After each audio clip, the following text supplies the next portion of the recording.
and welcome back to Discover Inclusion's YouTube channel.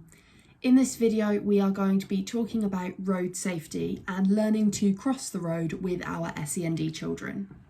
It can be more difficult to teach SEND children about crossing the road. One reason for this is how much longer it might take them to process language. One example of this is when you say stop to your child, their ability to process the word may mean that it takes them a little bit longer to understand what you said and what they're supposed to do before they act on the word. Another barrier to learning about crossing the road is those children who have a lower sense of danger. So they may not understand why we stop and we look before we cross the road, and so for them it seems meaningless. A third reason for why this can be more difficult for those with SEND is the variety of scenarios. If you think about walking around a town or a city, you might find lots of zebra crossings or lights to aid with the crossing that go red or green to show you when you should or shouldn't cross. However, if you're in a more rural area, you might find that you are crossing the road without any assistance from a light or anywhere saying this is where you should cross the road. This means that the actions we teach need to be applicable across all types of road crossings and not just learning for one crossing and then having to reevaluate and relearn for another type. So traditionally we use the phrase stop, look, listen and think. Stop at the edge of the road, look both ways, listen to see if there's any traffic coming, and think, is it safe to cross the road?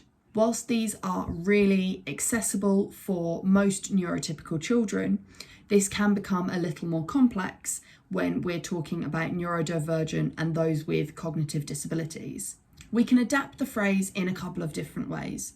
The first thing is to change our language. We're going to change it so each step is actionable, so the word is connected to a physical action that we have to complete before we can move on to the next step.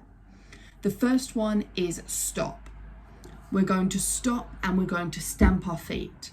Stop, stop, stamp, stamp. The second is look, and we're not just going to look with our head, we want to look with our whole body. This way we're showing a really clear action for our child to follow. We're then going to help our child decide if it's safe and then go to cross the road. We're doing 2 goes because we want them to walk swiftly straight across the road. We're not going to stop in the middle and have a look around.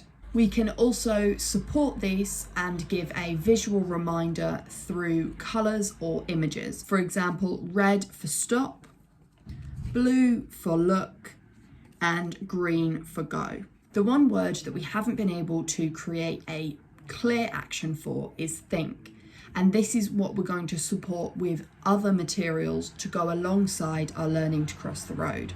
To support our child's learning and understanding of crossing the road, we can watch TV programmes with them, such as Bluey, where they show crossing the road as part of everyday life.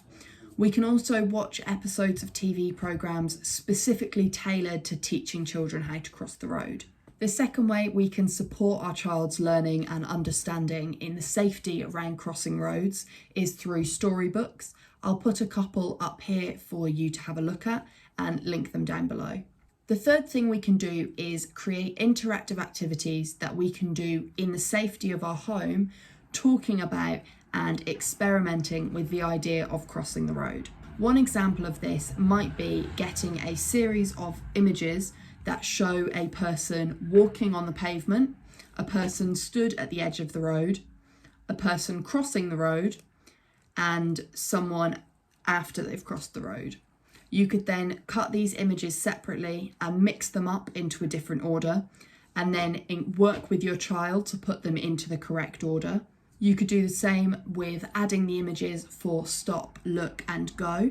And we can also work on our listening skills and our ability to respond to words. For example, stop. We can also support this through games. So if you can find yourselves a bit of an open space, whether it's a garden, a field, or a school hall, and then play a game using these keywords. So everybody is walking around the hall in different directions and you shout stop and everybody freezes like in musical statues. Everyone keeps walking, you go again.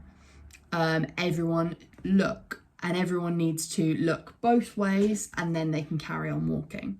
Then you might say go and everyone walks really swiftly in one direction until they reach a wall. These are just some examples of the activities that you can do to support your child's understanding and their processing of the words and the context around crossing the road.